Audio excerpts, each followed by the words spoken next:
त्वमादिदेवः पुरुषः पुराणः त्वमस्य विश्वस्य परम निधानम् वेत्तासि वेद्यं च परम च धाम त्वया ततं विश्वमनंत रूप वायु यमः अग्निवर्णा शशांकः प्रजापतिस्त्वं प्रपितामहश्च नमो नमस्तेस्तु सहस्रकृत्वा पुनश्च भूयोऽपि नमो नमस्ते। वसुदेवसुतं देवं कंसचाणूरमर्दनं देवकी परमानंदम श्रीकृष्णं वंदे जगद्गुरुं श्रीकृष्णं वंदे जगद्गुरुं। कृष्णाय वासुदेवाय हरे परमात्मने प्रणतक्लेशनाशाय गोविंदाय नमो नमः गोविंदाय नमो नमः। भगवान श्री हरि की कृपा से ये है भगवत गीता का विशेष सत्र। संपूर्ण गीता प्रवचन की श्रृंखला के निर्माण के लिए नित्य निरंतर गतिशील है और हम सभी इस श्रृंखला में सहयोगी सहभागी हैं कि ये निरंतर आगे की ओर अबाध गति से बढ़ रहा है। तो ये श्रृंखला विशेष रूप से सभी गीता प्रेमी महानुभावों के लिए निर्मित की जा रही है, जिससे भगवद गीता ज्ञान को सामान्य मनुष्य समझ सके और उससे लाभान्वित हो सके। क्योंकि इसमें हमारा भी बहुत बृहद स्वार्थ है। प्रत्येक मनुष्य स्वार्थ के वशीभूत होकर के ही अनेक प्रकार की चेष्टाएं करता है। उसका यदि स्वार्थ न हो तो वह चेष्टाविहीन हो जाएगा। परमार्थ के लिए तो कार्य कम होता है, लेकिन स्वार्थ यानी अपने अर्थ के लिए, अपने निमित्त, अपने सुख के लिए मनुष्य का जो की चेष्टाएं होती हैं वह सर्वाधिक होती हैं।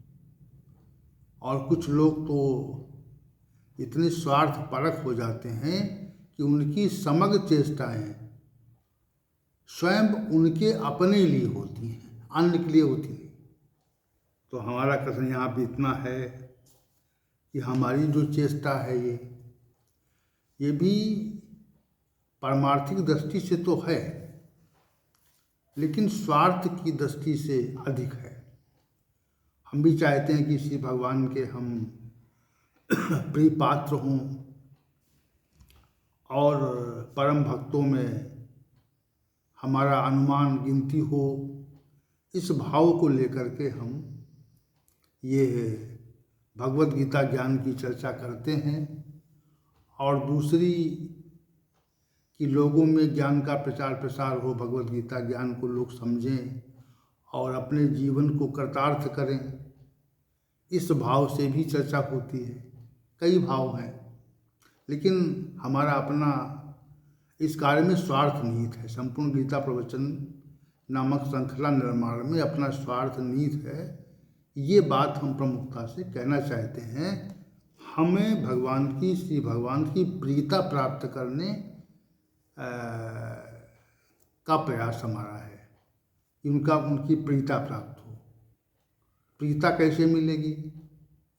तो भगवद गीता ज्ञान के प्रचार प्रसारक जो है वह भगवान का अत्यंत प्रिय होता है, श्री भगवान ने कहा है। तो इसी को हम दृष्टि में रख करके ये जो समग्र कार्य है इसका संपादन कर रहे हैं। और जैसी श्री भगवान की जो है वह कृपा होगी, या इमं परमं गुह्यं मद भक्तेषु अभिधास्यति भक्तिमयी पराम कृत्वा माम एव ऐसित असंशया। जो इस भगवत गीता रूपी जो शास्त्र को जो परम गोपनीय है मेरे भक्तों में प्रसारित करेगा, वह मुझको ही प्राप्त होगा, इसमें कोई संदेह नहीं है। और वह पराभक्ति होगी उसकी। दो बातें यहाँ पर है। परम रहस्ययुक्त शास्त्र को मेरे भक्तों में कहेगा, वह निश्चित ही मुझको प्राप्त होगा। ना चा तस्मात् मनुष्येषु कश्चित में प्रियकृतमा भविता न चा में तस्मात् अन्यः प्रियतरा भूमि। इस संसार में उससे बढ़कर कोई मेरा प्रिय कार्य करने वाला अन्य नहीं, पृथ्वी भर में अन्य नहीं होगा, और भविष्य में न हुआ है न होगा। तो यह आश्वासन श्री भगवान का है, आश्वासन श्री भगवान का है कि वह जो है उस मनुष्य को जो गीता का प्रचार प्रसार करता है उसको अपना प्रिय मान लेते हैं। तो इसी प्रियता प्राप्ति के लिए ये सत्य चल रहा है जो हमारी समझ में बात है। और कल के सत्र में हम सभी लोगों ने ऐसी प्रियता देने वाले भगवान श्री गोविंद का की ओर से आप सभी को आशीर्वचन और मेरी ओर से प्रणाम। तो कल का जो सत्र था वह इस 13वें अध्याय के श्लोक संख्या 25 के पूर्वार्ध अंश पर केंद्रित था, जिसमें श्री भगवान ने कहा था कि जो मनुष्य ध्यान योग या ज्ञान योग या कर्म योग साधन को नहीं जानते हैं, नहीं समझते हैं, वे लोग जो जानकार हैं, ध्यान योग ज्ञान योग भक्ति योग साधनों के जानकार हैं, उनसे सुनकर ही उन साधनों का अनुकरण कर लेते हैं। ये बात श्री भगवान ने कही थी। अब दूसरे में ये कहा कि ते अपि चा अतरन्ति एवं मृत्युम श्रुति परायणा। और ऐसे जो श्रवण करता है, जो श्रवणशील पुरुष हैं, जो इन साधनों को सुनकर उसका अनुगमन करते हैं, ऐसे श्रुति परायण जो मनुष्य हैं, वे भी मृत्यु रूप संसार सागर को निश्चित ही पार कर जाते हैं। ये दूसरी बात यहाँ पर है। उसका जो परिणाम है, श्री भगवान की जो दृष्टि अब है वह अपने पूर्वार्ध अंश के, इस श्लोक के पूर्वार्ध अंश के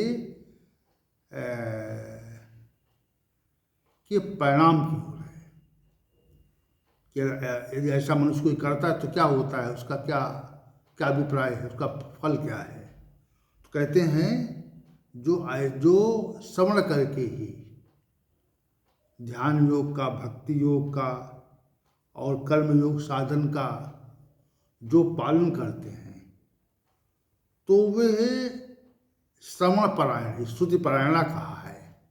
श्रवण परायण मनुष्य भी इस संसार से निसंदेह ही तर जाते हैं।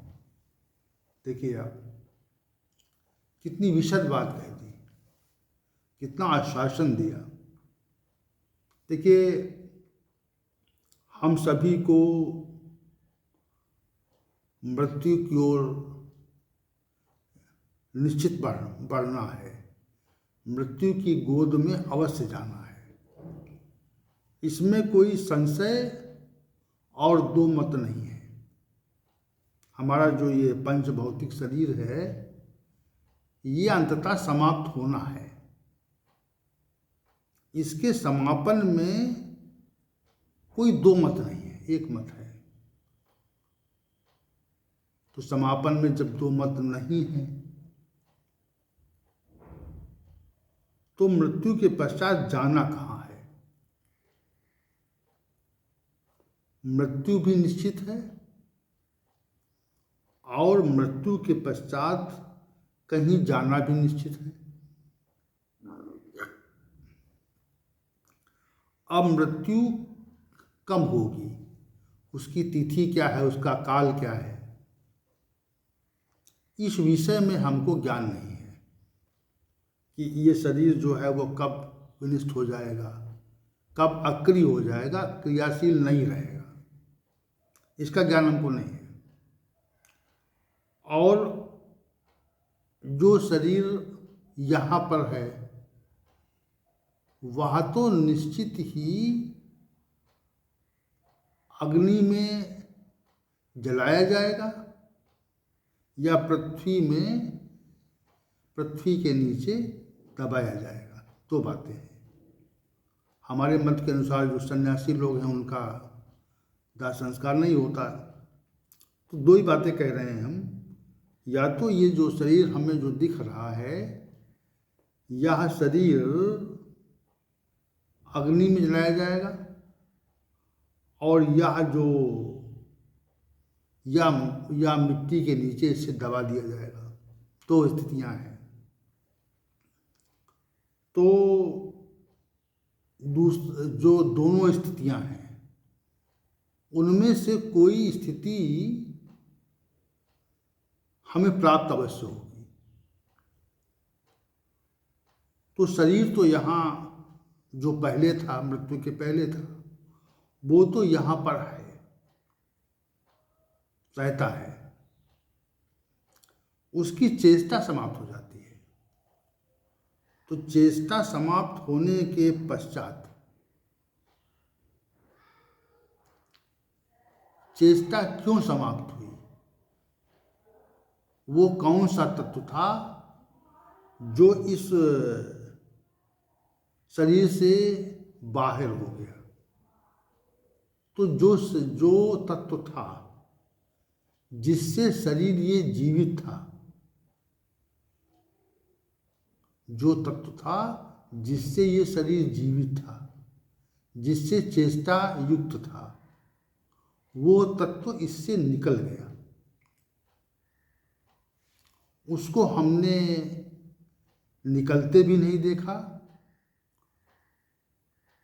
और रहते हुए भी नहीं देखा। जो सत्ता थी, जो तत्व था, जो वस्तु कह दें उसको वस्तु थी, तो उस सत्ता, वस्तु और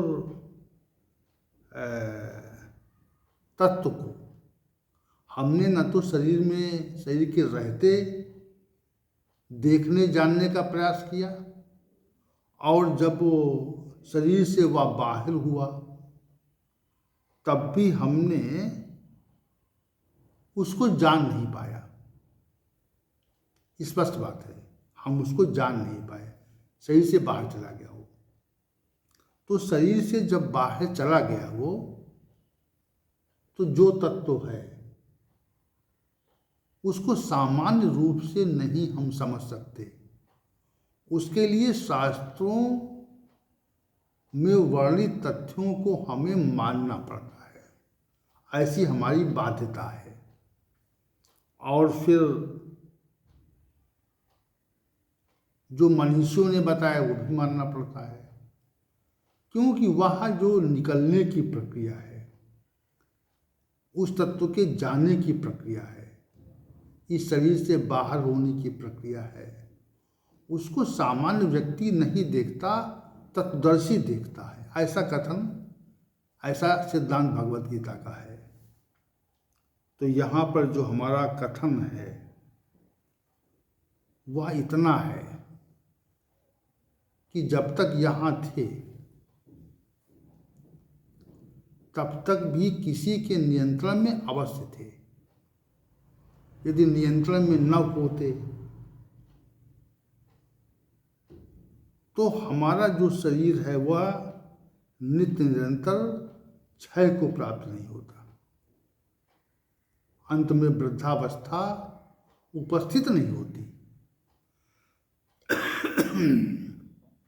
और फिर उसका समापन भी नहीं होता। अगर किसी की नियंत्रण में ना होता तो नियंत्रण में रहने के कारण ही वह जो शरीर है वह क्षय को प्राप्त होता है, यानी विनाश की ओर चलता है।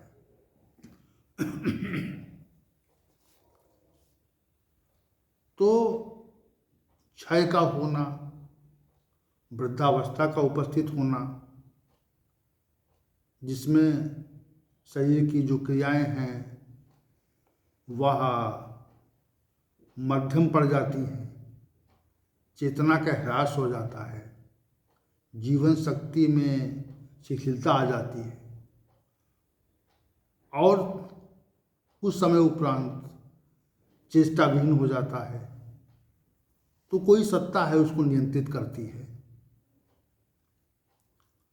और इस शरीर से बाहर होने पर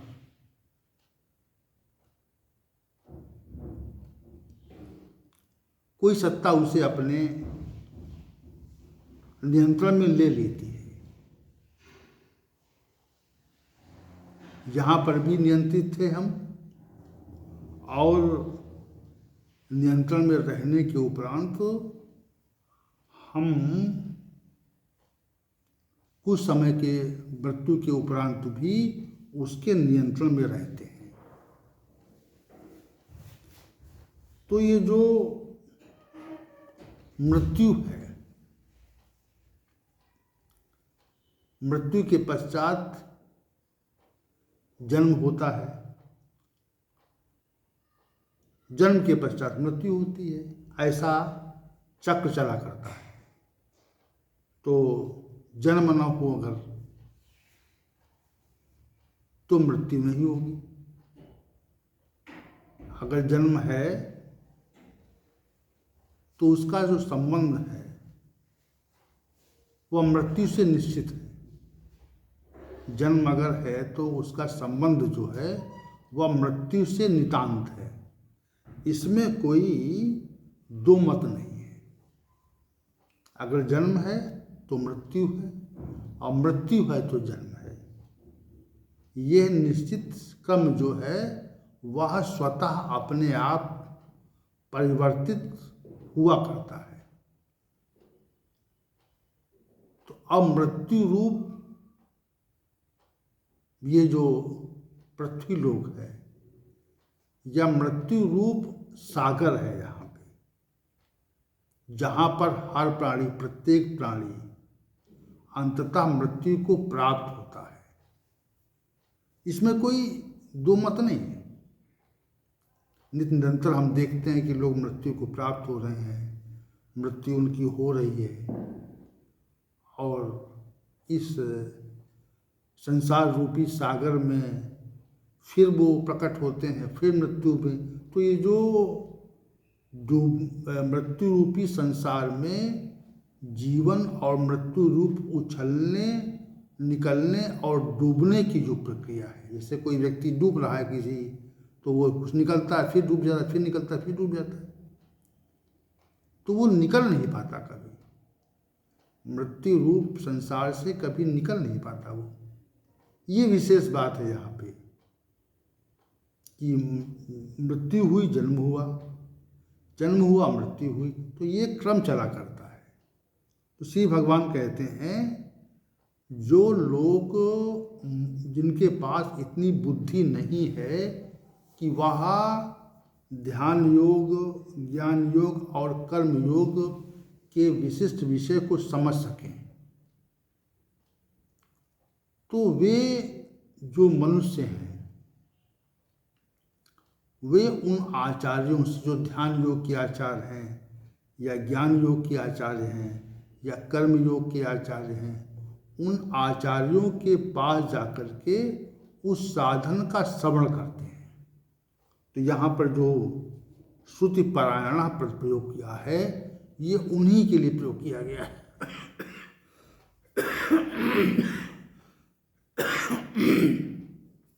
जो श्रुति पारायण हैं, सुनते हैं जो, तो श्रुति पारायणता से, सुनने से भी मृत्यु रूप संसार सागर से पार हुआ जा सकता है, तरा जा सकता है। तरंती शेष भगवान ने अति तरंती एव, वे भी निश्चित रूप से इस भवसागर से तर जाते हैं।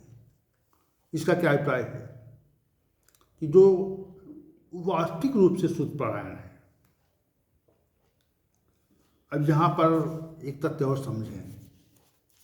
जैसे कक्षा में अनेक छात्र होते हैं और वे छात्र अध्यापक की बात को सुनते हैं। अध्यापक के द्वारा जिस विषय का व्याख्यान हो रहा है, जिस विषय की प्रस्तुति हो रही है, उसको ठीक ठीक सुनते हैं और सुनकर उसका अनुकरण करते हैं, उसको अपनी स्मृति में लाते हैं और परीक्षा के समय वो जो सुना हुआ व्याख्यान है या सुने हुए व्याख्यान के आधार पर जो अध्ययन है, उस अध्ययन का प्रयोग परीक्षा काल में करते हैं।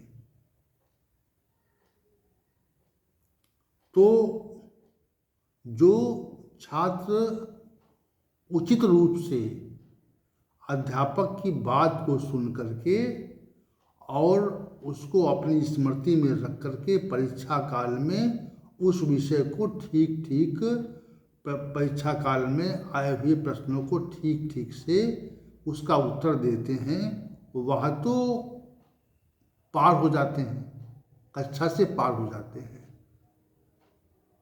तो ऐसे छात्र जो हैं वो श्रुतिपरायण कहे जाते हैं कि श्रुतिपरायण है। वो सुनने का आश्रय ठीक ठीक लिया है उन्होंने। लेकिन कुछ छात्र हैं जो अध्यापक जो विषय व्याख्यापित करता है, पढ़ाता है, उस पर ध्यान नहीं देते। तो ध्यान न देने के पर परीक्षा में आए हुए प्रश्नों का उचित उत्तर नहीं दे पाते हैं, तो वे अनुत्तीर्ण हो जाते हैं। इतनी बात तो है। तो वे छात्र श्रुतिपरायण नहीं है।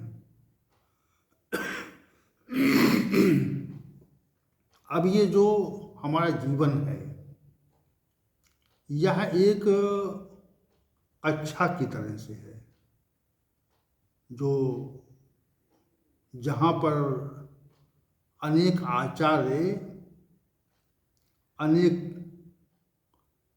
गुरु, मार्गदर्शक यहाँ उपस्थित हैं और वे अनेक साधनों के जानकार हैं। देखिए, दो तरह की बातें यहाँ पे हैं।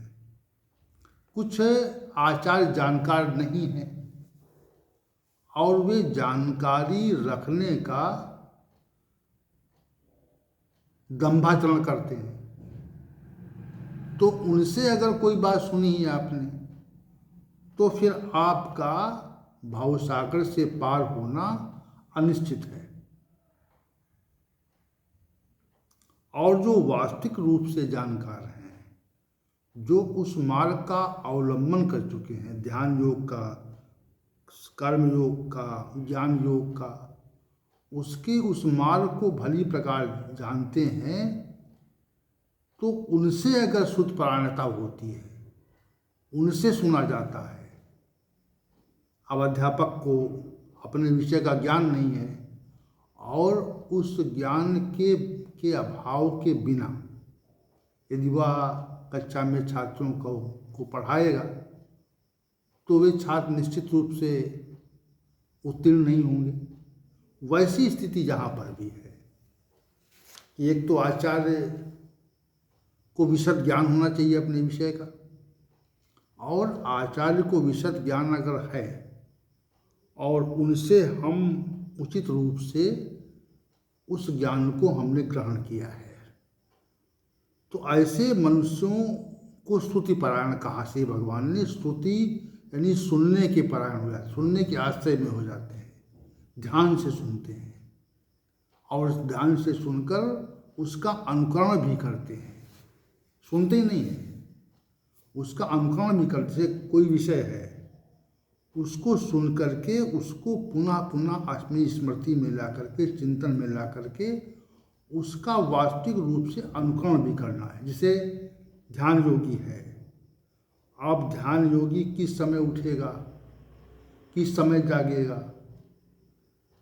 कैसे स्नान करेगा, कैसे बैठेगा, उसके बैठने की मुद्रा क्या होगी, उसका आहार कैसा होगा, उसका विहारिणी, उसकी चेष्टाएं कैसे होंगी, और उसको ध्यान की अवस्था में किन विषयों के बारे में चिंतन नहीं करना है, मात्र परमात्मिक विषय के बारे में विचार करना है। तो जब तक इसका अनुकरण नहीं होगा, अनुकरण के अभाव में हम ध्यान योगी नहीं हो सकते। वैसे अन्य साधनों के लिए भी, ज्ञान योगी के लिए भी, कर्मयोगी के लिए भी, जो जिस साधन का अनुपालन करना चाहता है, तो जो श्रुति परायण पुरुष हैं, जो वास्तविक रूप से सुनते हैं और सुनकर उसका अनुपालन भी करते, दोनों बातें इसमें श्रुति परायण में दोनों चीज़ें हैं, दोनों तथ्य आते हैं। श्रुति परायण मनुष्य जो है सुन करके और उसका पालन भी करता है। तो ऐसे जो पालन कर लेता है वह भी मृत्यु रूप संसार से तर जाता है, उसका पुनर्जन्म नहीं होता, पुनर्जन्म नहीं होता। ये श्री भगवान का जो है आश्वासन उन व्यक्तियों के लिए है जो श्रुति परायण है, जो जिनके पास साधन को समझने की योग्यता नहीं है। वो सुन करके ही मार्ग को जान जाते हैं और उस मार्ग का अनुकरण करके निसंदेह ही, उसमें कोई संशय नहीं है। तो श्री भगवान ने जो ये श्रुति परायणता वाली बात कही है, यह विशेष है और ये अधिकाधिक लोगों पर, अधिकाधिक साधकों के लिए कही गई है कि अधिकाधिक जो साधक हैं वह वास्तविक रूप से ज्ञान योग साधनों का सुनकर ही ज्ञान करते हैं। श्रुति परायणता उनके अंदर आती है, श्रुति परायणता के आधार पर ही इस संसार से भावसागर से पार होते हैं और पुनर्जन्म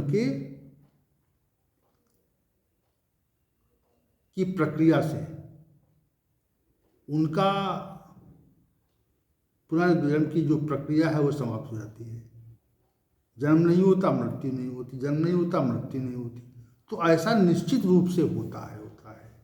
श्री भगवान ने जो ये पद कहा है, ते अपि चा अतितरंती एवं मृत्युम श्रुति परायण, श्रुति परायण मनुष्य जो है वह इस संसार से निश्चित रूप से तर जाते हैं, पार हो जाते हैं। तो यहाँ पर जो श्लोक संख्या 25 का जो संपूर्ण कथन है उस पर विचार जब हम करते हैं तो ये पाते हैं कि श्री भगवान ने ये कहा कि जो साधनों को जानने में असमर्थ हैं, जो